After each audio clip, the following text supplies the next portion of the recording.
St. George and the Dragon.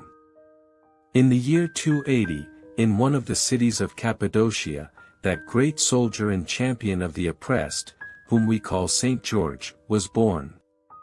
His parents were Christians, and through them, and especially from his mother, he was educated and trained with the utmost care. When the young man reached 17 years of age, he worked in the arms industry, and since he was gifted with a beautiful personality, intelligence, and wonderful courtesy, he quickly rose to a high military rank. He particularly pleased his imperial master Diocletian. One day, while the emperor, who was devoted to the worship of Apollo, was consulting in the shrine of that god on a matter of great importance, a voice came out from the dark depths of the cave saying, "The righteous who are on earth forbid me to speak the truth. By them the inspiration of the sacred tripod has become a lie." Immediately the emperor panicked and asked who these just people were. "Master," answered one of the priests of Apollo, "they are the Christians." This answer angered Diocletian so much that he reignited his persecutions. Now from the first the young soldier George was burning with indignation at the unspeakable cruelties to which the Christians were subjected, and he spoke boldly in defense of his brothers. His friends advised him to be silent and wise. But George would have none of it. However, he knew that he might be asked to suffer at any time, and he hoped to do better for the world and die after making a more valiant effort.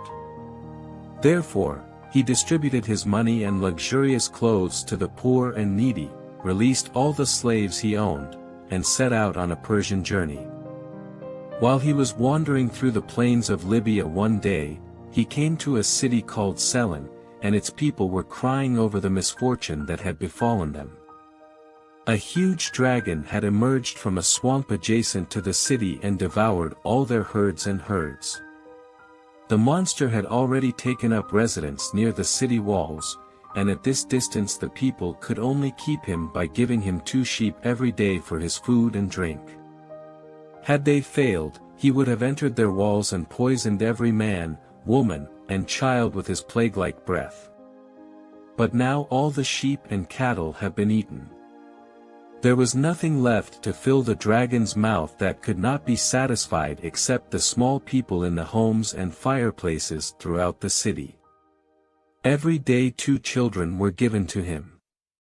Each child was under 15 years of age, and was chosen by lottery. Thus it came to pass that every house, every street, and every public square echoed with the wails of the unfortunate fathers and the cries of the innocents who were about to be sacrificed. Now it happened that the king of the city had one daughter, a girl very beautiful in mind and body, and after many days the lot had been chosen for the sacrifice, and after many flowering girls and boys had met an unhappy death, the lot fell upon this girl, Cleodelinda. When her father, the king, heard of his misfortune, he, in desperation, offered up all the gold in the state treasury and even half his kingdom to redeem the girl. But then many parents who had lost their children complained terribly and said, "O king, are you just? By your command you have made us desolate. And now you want to hold your child."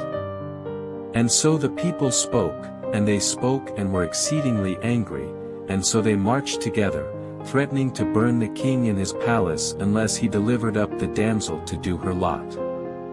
The king necessarily yielded to these demands, and in the end only asked for a delay of 8 days to spend with the beautiful girl and lament her fate. This is what the people gave. At the end of the agreed-upon time, the just victim was taken away. She fell at her father's feet, asking for his blessing and protesting her willingness to die for her people. Then, amidst tears and lamentations, she was led to the walls and placed outside. The gates were closed in her face. She walked towards the dragon's dwelling, slowly and painfully, for the path was strewn with the bones of her playmates, and she cried as she went. This very morning, George, who courageously seeks to help the weak and the strong in the service of truth, was passing through on his nightly journey. He saw the annoying road stretching out before him, and was moved by the sight of a very beautiful maiden crying, so he examined his charger and asked her why she was crying. She told the whole sorry story, and the brave man answered her, "Do not be afraid, I will hand you over." "You noble youth," cried the beautiful victim, "do not stand here, lest you perish with me. Fly, I beg you." "Heaven forbid I should fly," said George in answer.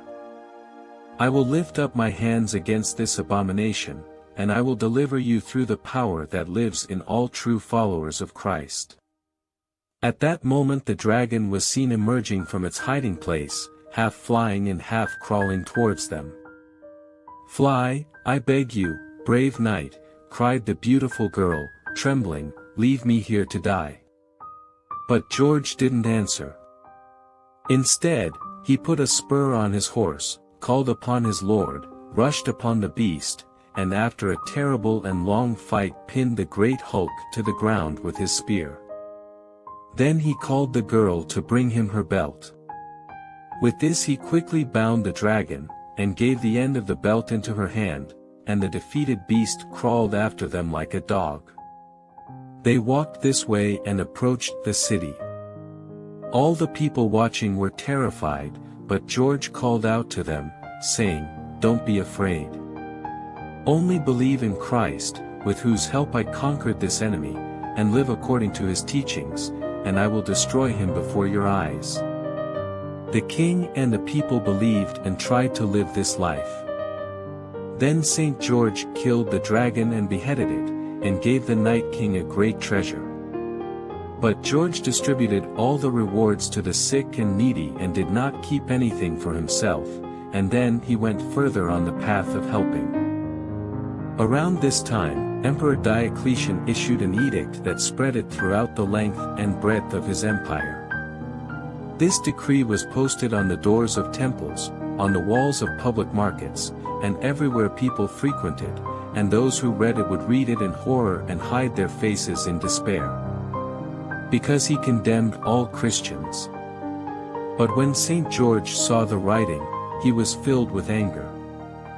That spirit and courage which come to us all from communion with eternal powers encouraged and strengthened him, and he tore up the wretched words and trampled them underfoot. Thus, George prepared for death and approached the emperor. "What do you want?" Diocletian shouted angrily, after hearing from his ruler Dacian that this young man deserved to be tortured. "Freedom, sir, is for the innocent Christians," the martyr replied. "At least freedom, because their freedom cannot hurt anyone." "Young man," Diocletian replied with a menacing look, "think of your freedom and your future." Before George could answer, the tyrant's ill will turned into intense hatred, and he summoned the guards to take the martyr to prison. Once he entered the cell, the guards threw him to the ground, placed his feet in a trough, and placed a heavy stone on his chest. However, in the midst of torture, the Blessed One did not stop thanking God for this opportunity to bear witness to the teachings of Christ. The next day, they stretched the martyr on a wheel filled with sharp spokes. But a voice came from heaven to comfort him, saying, "Do not be afraid, George. So are those who bear witness to the truth." An angel appeared to him brighter than the sun, wearing a white robe, and extended his hand to embrace him and encourage him in his suffering. Two prison officers, who saw this beautiful vision, became Christians and from that day sought to live according to the teachings of Christ. There is still another story, that after George was comforted by an angel who descended from heaven, his tormentors threw him into a cauldron of boiling lead, and when they thought they had subdued him by the force of his sufferings, they brought him to hell. In the temple to help them in worship, the people ran in crowds to see his humiliation, and the priests mocked him. When the emperor saw George's steadfastness, he again sought to move him with entreaties. But the great soldier refused to be judged by words, only by actions. He even asked to go see the gods that Diocletian himself worshipped. The emperor believed that George had finally come to his senses and was about to surrender, so he ordered the Roman Senate and the people to meet so that all would bear witness to George's recognition of his person, Diocletian. O gods! And when they had gathered together in the emperor's temple, and the eyes of all the people were fixed on the weak and tormented saint to see what he would do, he approached the statue of the sun god Apollo, extended his hand towards the statue and said slowly, "Do you want me to offer you sacrifices as a god?" The devil in the statue replied, "I am not God. There is only one God, and Christ is his greatest prophet." At that very hour, terrible wailing sounds were heard coming from the mouths of idols all over the world, and all the statues of the ancient gods fell or turned to dust.